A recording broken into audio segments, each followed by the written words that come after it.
I'm Cherylanne Skolnicki, and this is Brilliant Balance, the show for working women who are ready to shine. Each week, I bring you ideas, inspiration, and insight on balance, business, and getting it all done gracefully.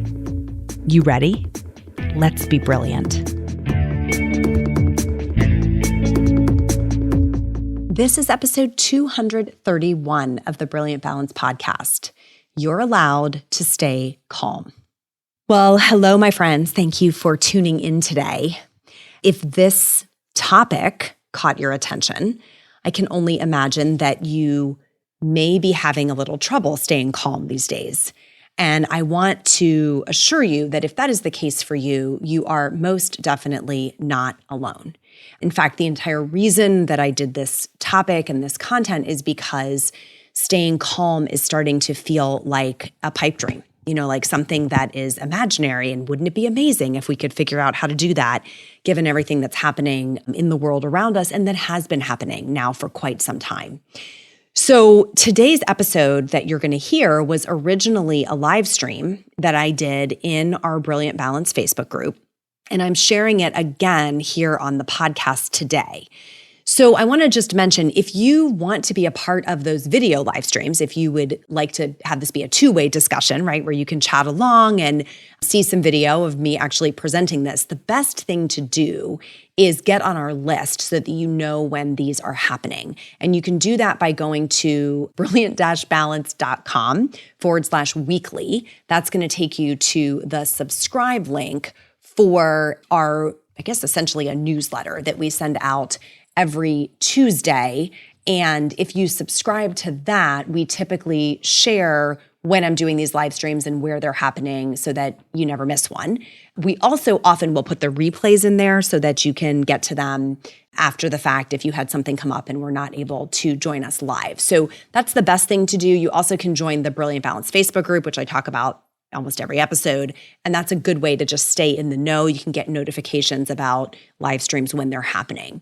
So this one today, I hope it gives you just what you need to access that feeling of calm, of peace, and learn how to get back to that even when life is throwing a whole lot of chaos at you. Okay, so here it is.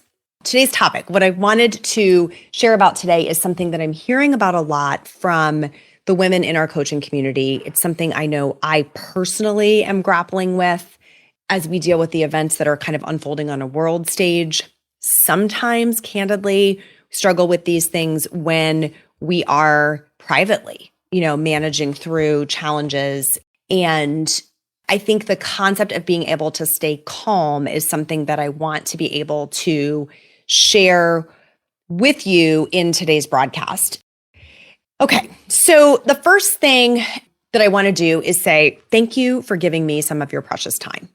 I know that we're all really busy trying to manage all the things in our lives all the time. And so anytime that you take a minute to kind of sit and listen to something that I have to say, and if it helps you kind of get recentered, I'm so grateful for that. And I don't take that lightly ever when you do it.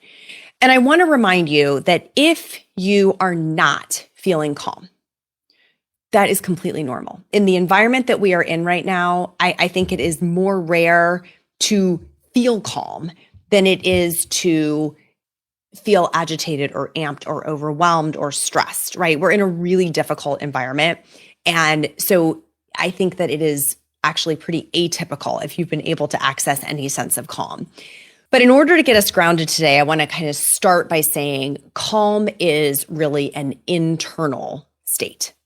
It's an internal state. It's not external.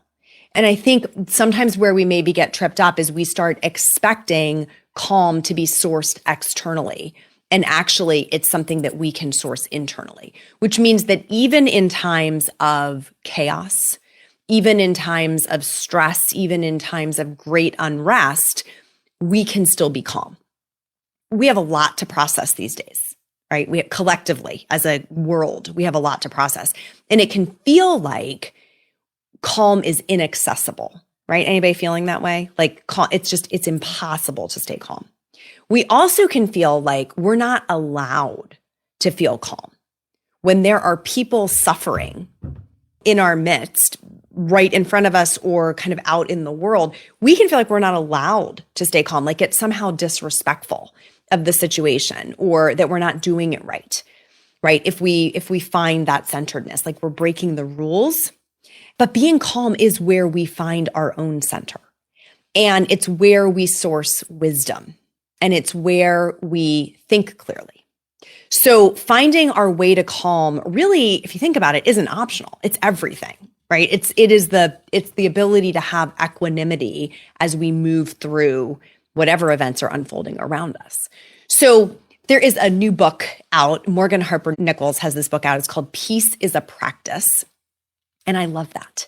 That feels exactly right to me, right? Because it's not a given. Peace is not a given.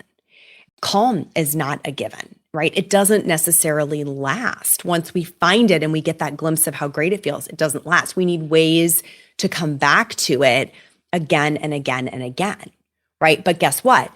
Because it's a practice, it is available to all of us. Sort of no matter what is going on around us, it's actually available to us. And we can get underneath it and we can find solid ground. So calm, peace, stillness, right? They live underneath the chaos. They're not bubbling at the surface. The surface is where the stress lives. The surface is where we're riding the waves of everything that's happening. We're kind of being tossed around by the events that are happening around us. The calm, the peace, the stillness lives underneath that. And the question is, how on earth do we get there? How do we get there? And then maybe how do we hang out there for a while so we can experience the benefits of being calm? So I'm going to talk about a few ideas with you today. The first idea is we stay in the present moment. We stay in the present moment. Okay. This is age-old wisdom, y'all. Like I did not invent this, but anxiety lives in the future. When we start imagining, right, the future, when we take a field trip out there in our mind and we start catastrophizing about all the things that could happen, that could go wrong, that is where anxiety lives. It lives with a future orientation. Calm lives in the present moment. Truly, no matter what is going on environmentally around us, there's still the ability to access calm because right here, right now, as we take this breath, right, we are okay. And like somehow inside of ourselves, we know that, and that is the source of calm. So there are some shortcuts to help us get back into the present moment when we've found ourselves kind of living off in the future, imagining all the things that could go wrong, might go wrong. You know, maybe we think they will go wrong. There are some shortcuts that get us back. And I'm going to share a couple of those with you here because if you need help right now, if you need help today, if you need to figure out how to make this happen, these shortcuts are going to be your first set of actions. Okay, so the first thing is take yourself outside. Get outside, right? Sunshine and fresh air, just magical in their ability to ground you in what is happening in this moment. It takes off a lot of the constructs that we're carrying around. It gets us off of these devices that are omnipresent. Get your eyes up into the landscape, right? Kind of widening your view, breathing in that air, letting that sun shine on your face. Very, very powerful. So it's something you can do right now to get back into the present moment. Let's take a short trip outside. Next thing would be to laugh, right? Find a way to get yourself to laugh because sometimes when we're overwhelmed, it's the very last thing we feel like doing, right? We're like, who can laugh in the face of so much heavy, so much tragedy going on around us? And yet a good cat video on the internet, some kind of meme that just makes you giggle out loud, you know, a Saturday Night Live video, laughter really is the best medicine. And so the reason laughter is so powerful is we are laughing at something that is happening right now, right? We're firmly rooted in that present moment when we are able to tap and access that laughter and lightness. So laughter really is another thing that kind of brings us quickly back to the present moment. Another thing that is a great shortcut to the present moment is spending time with a being that lives in the present moment, right? And I'm saying being here in air quotes. It could be a child or an animal. I think the two kinds of beings that just dwell, they hang out in the present moment are little kids who don't really have a good sense of the future. They don't have a great sense of time. They're just doing what they're doing right now. and our animals, right? Pets or other animals, but pets are often the most accessible. So dogs, cats, the guinea pig probably can live in the present moment better than we can. So finding ways to be with that animal that's just so purely happy to be doing what it's doing right now is a reminder that we can be too. Music is a great shortcut back to the present moment. So playing a song that just gets us out of our own head and kind of carries us away in the rhythm or the beat of that music or the lyrics can be very, very powerful.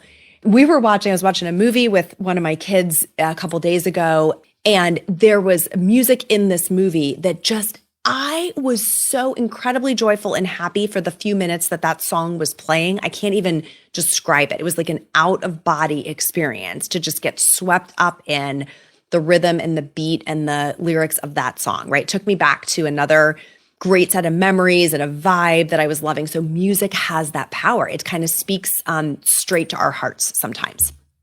And then just one last one, actually two, that can help us get to the present moment. One I call changing the channel in your brain. So if you are prone to perseverating on things that are in the future or ruminating on things that happened in the past, either of which can take you out of the present, either of which can really make you not feel very calm, changing the channel in your brain to something that is immersive can do that. And so, things like a game that is engaging and puts you into flow. This is why we love Wordle, right? At least I love Wordle, because it puts you into the immediacy of the moment. You're solving a little puzzle, and you can't really be perseverating on something else if you're trying to solve that puzzle. My youngest daughter loves that game Snake that you can get to from the Google home screen. It's just sort of immersive enough to take your brain offline and get you focused on something that is immediate. So anything that you can use like that to change the channel in your brain can bring you squarely back to the present moment. And the last one is a little polarizing, but I'm going to share it because it's very powerful if you can access it. And that's silence, right? Silence for some people is deeply calming. For others, it's anxiety provoking. So you have to know yourself and sort of build skill in this direction. But silence is a tool to get underneath the chaos and access calm. So it's why meditation can work. It's why, yoga practice can work. Outdoor kind of quiet walking where you hear your feet crunching on the ground. Those practices that kind of quiet the chatter in your mind. Maybe you are taking the music out of your ears, not listening to a podcast, just being in silence can reduce the level of stimulation that's coming at us, which sometimes in our lives is a lot to manage. And when we reduce that stimulation, we can access that sense of calm that might be hard to do otherwise. So silence can be very powerful. Again, you may have to kind of work your way there because early days, sometimes it can be a little anxiety provoking, okay? So I'm sharing all that if you're just catching up. I'm sharing that because the first tool to help you stay calm is to learn to stay in the present moment. Calm is sourced in the present moment. And so all of those ideas that I gave you, I want you to choose one that might actually work for you, maybe something you haven't tried lately, and see if it helps you get back to that place of calm that you're having trouble accessing.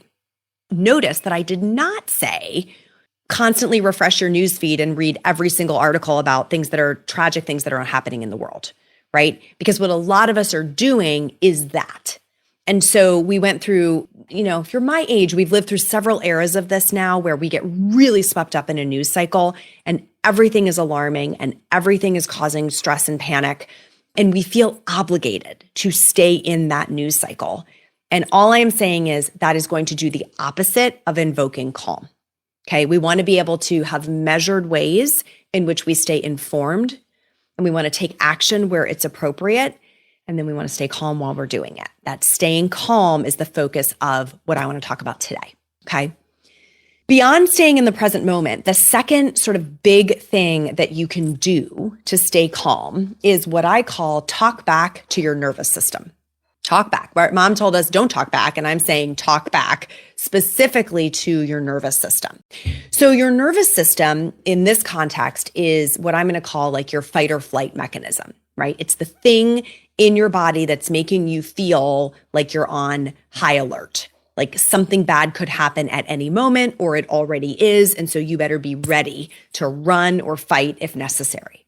And that, for me, it feels like kind of a fluttering in my chest. Sometimes I get a little bit of a headache. There's a sense of like breathlessness. And we could probably all list in comments like different ways that shows up for us. Like what are different ways that the fight or flight feeling manifests in our body? Like, how do you know when you're in it? And feel free to tell me in the comments, like, how does it show up for you? But the key is to not stay there. Fight or flight is designed to be a temporary state, and a lot of us are living in it chronically.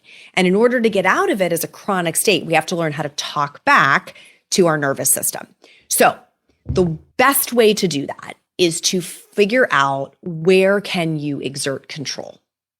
When we feel like, especially as we're navigating crisis, if we feel like we have no control over anything, like everything is happening to us, we are not going to feel a sense of calm. So if life is happening to you, if everything is beyond your control, we don't feel calm. We feel calm when we have a sense that life is happening for us, that there is some way that we can move through this situation no matter what it is, with a little bit of control. And especially when we believe that our emotions are within our control, then we have a sense of calm. Okay. So within Brilliant Balance, and you may have heard me talk about this before, I refer to that as agency mindset. Agency mindset is the belief that you have some control over the situation, or at least over yourself. And so when we are in agency mindset, it helps us stay calm. And in this case, calm equals power, right? When we are calm, we have more power. Do you ever find yourself saying, I just need a minute to breathe? While the whole idea of meditation can sound totally intimidating, I've found that stepping away from the chaos of life, even just for a few minutes, is incredibly restorative. So if you're short on time, but could use a few moments of peace right about now, listen to my 5-minute meditation for working moms. It'll help you clear your head and come back to your day feeling centered and refreshed. Head over to brilliant-balance.com/breathe. Press play and settle in for a few mini moments of peace right now. So I want you to think about this. When you are panicked, right? When you are just out of your mind with worry, are you able to make good decisions? Do you ever make good decisions in fear? No, right? We do not. When you are calm, that's when you're in your right mind, and that's where you can make good decisions. It is very rare for a calm person to say or to do something that is, significantly inappropriate. It's rare for someone who is calm to make a decision that's like really overly spontaneous, like to make an impulsive decision. There's a thoughtfulness that comes when we're calm, right? Being calm helps us regulate our emotions or regulate our nervous system. So we will still experience emotions, but it's like the volume setting on them can get turned down. So classically, I think about anger when I'm teaching on this concept. So I want you to think about this with me. If you are going to experience the emotion of anger and you are in a state of calm, then that emotion might be described as like, I'm irritated, right? Or I'm annoyed by the situation. But if you're not calm and you are experiencing anger, then you might describe your emotions as I'm enraged, right? It's like the volume on the emotion gets turned up. Same emotion, we're still experiencing it. It may still be externally driven, but we have more control. Now, the question is, who has the most agency over their thoughts and their actions? The person who's irritated or the person who's enraged? We get very different pictures in our heads when we think about those two individuals, right? So a person who cannot control their own emotions by turning the volume down and knowing how to do that, those are the people who, they're impulsive, they're out of control. There's a sense of like they're getting swept away by what's happening. They're reactive, maybe is a good word, right? Think about like road rage is a good example of this. Road rage is happening when someone is not calm. They're not able to get the emotions dialed back down. So everything is just highly volatile, highly reactive. And that's not how most of us want to show up, okay?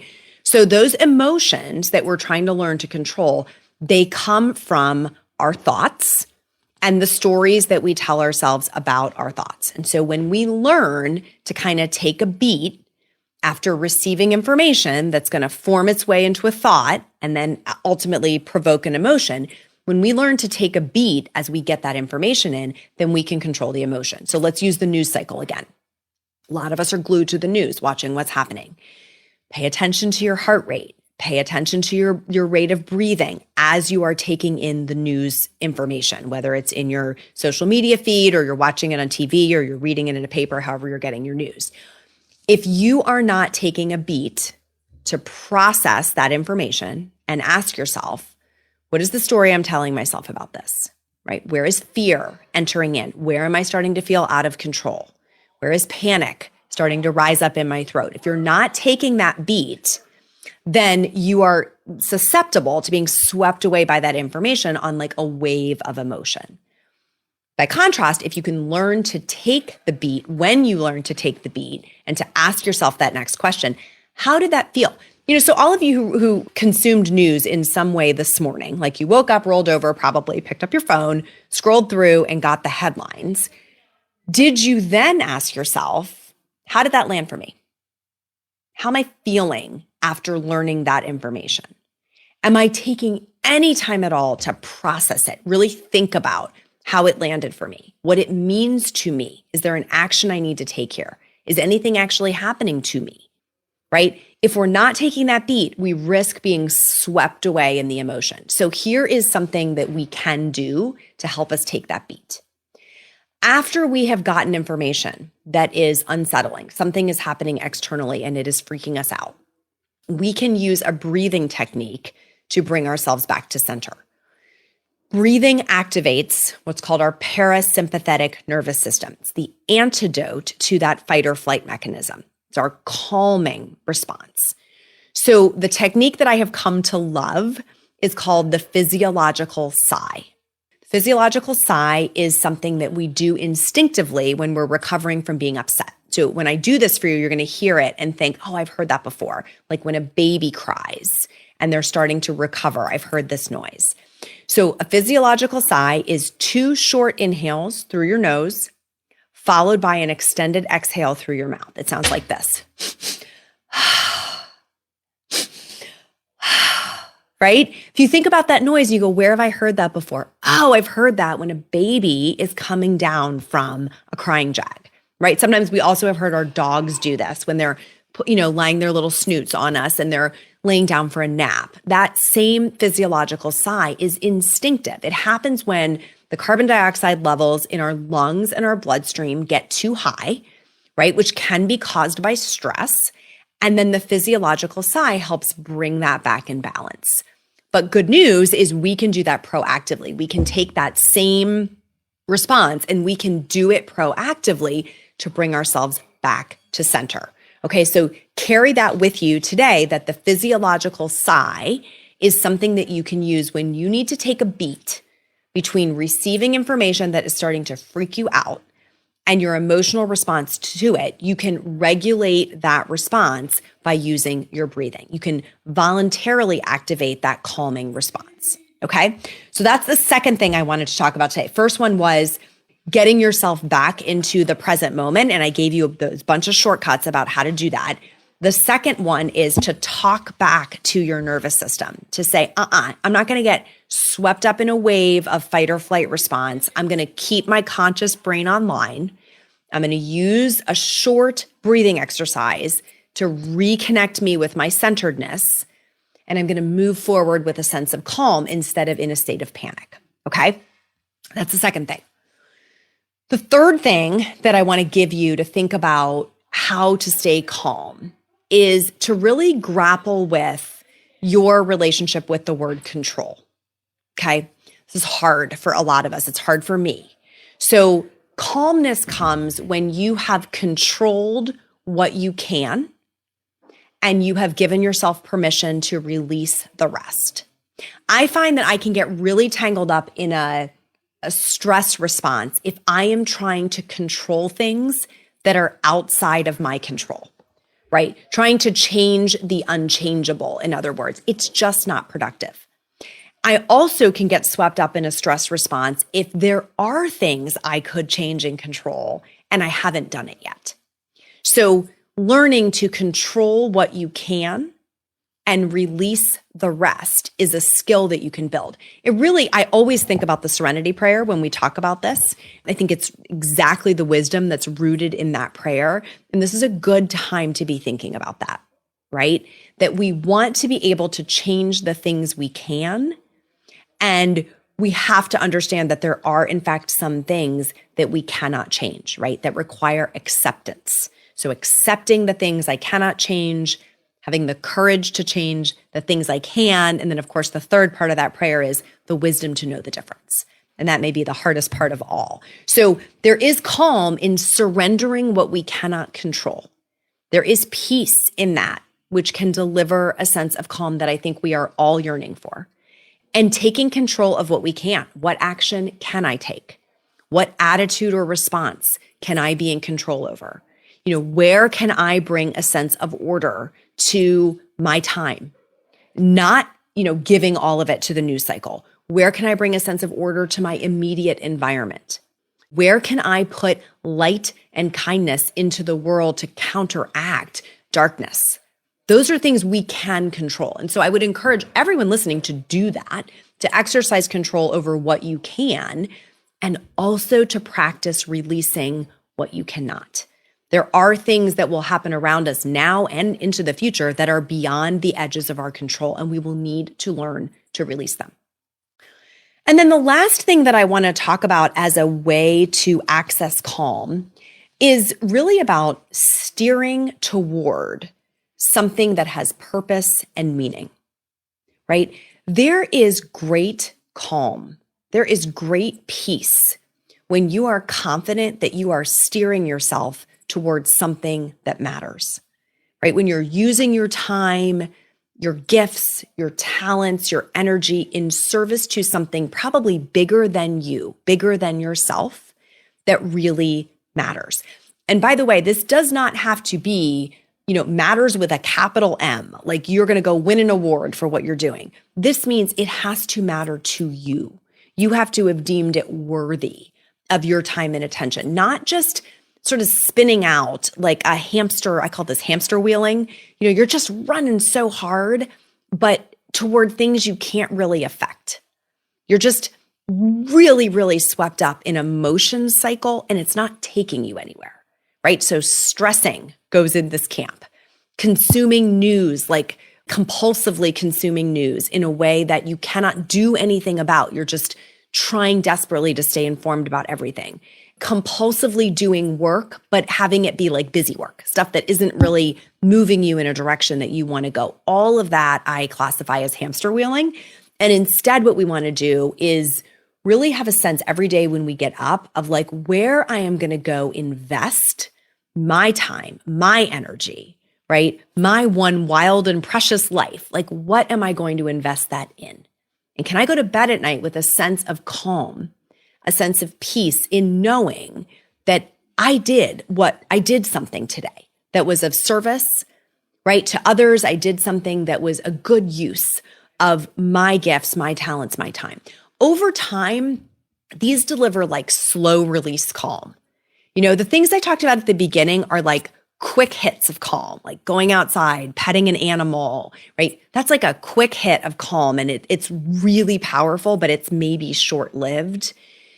Purpose and meaning are like slow release calm, right? You just getting it every day in little doses. They last, and it provides that sense of ease and flow. So when you look out into your community, into the people that you spend time with, aren't we drawn to people who exude that sense of calm, right? We're sort of drawn to them. We know that there's something going on there that is a resting place. When we're around people who have that sense of calm, have that sense of peace, like There's a magnetism to that. Contrast that with the hamster wheelers, right? The people who all you sense is frenzy and panic. And like they're running so hard on those little legs, but they're not getting anywhere. That's repelling. And so we don't want to be in that camp if we can learn to move ourselves toward centeredness, calm, right? Peace. These are aspirational states that most of us want to be in. And I feel really lucky that in Brilliant Balance, we spend time every day helping the women who are coaching with us access those states, right? They're on that path because it's my path. It's where I want to be. It's where my team wants to be. And so we're really committed to knowing these practices, teaching these practices, reinforcing them, right? Creating like a container where people can learn how to do this on the regular. Because guess what? It's not our culture. I mean, how many of you would say like, yeah, those are the people I see every day? Not the culture, right? The culture is really addicted to the highs and lows, to riding that emotional wave and getting swept up in it. In fact, sometimes we're addicted to fueling it. And so I think it's important that we have antidotes, that there are ways to have the antidote to that cultural bent that we have toward being amped up all the time, okay? Around here, I want to make sure we're building a community where there's groundedness, where we can feel a sense of control over our options, where we can expand a sense of calm, even when it seems darn near impossible. And that is not to stick our heads in the sand and pretend that there is nothing bad happening in our families, in our cities, in our world, right? For sure, those things are happening. This is to say that we will be of higher service. We will actually play bigger if we are able to be aware of that and not lose our sense of equanimity at the same time, right? That's what I'm talking about. So I want to close today by saying, like, if you need some help with that, if you are in a place where you need a dose of that and you know it, like things are starting to get a little agitated on a more chronic basis, and you're maybe finding ways to cope with that you don't love, this would be a great time to just put up your hand and say, I think I want to learn some new ways, right? I think I want some support in learning how can I actually get my life oriented in a way that I wake up feeling a little bit of a sense of control, where I am controlling what I can and learning how to release the rest, where I am steering my life toward purpose and meaning and benefiting from that kind of slow release calm that provides. And I am happy at any time to talk to any of you about that. All you do is go to the website, so brilliant-balance.com. That's where we hang out online. There's a link right there. You can schedule time to talk about it, right? You can also DM me on any of the social platforms. You can respond right to this video. So whatever is helpful to you, but if something sparks for you when you're hearing this today, because I know there is so much agitation out there right now, and you just want to hold somebody's hand and say, let's just walk through this with a deeper sense of calm, a deeper sense of equanimity, then maybe this is your sign to do that, okay? And we're right there to catch you on the other side and provide some support if we can. Real easy to get in touch. Thanks for listening today. I hope you take something really specific and meaningful out of the stuff that I shared, and that it makes this day a little more peaceful, a little more calm for you. That's all for today, my friends.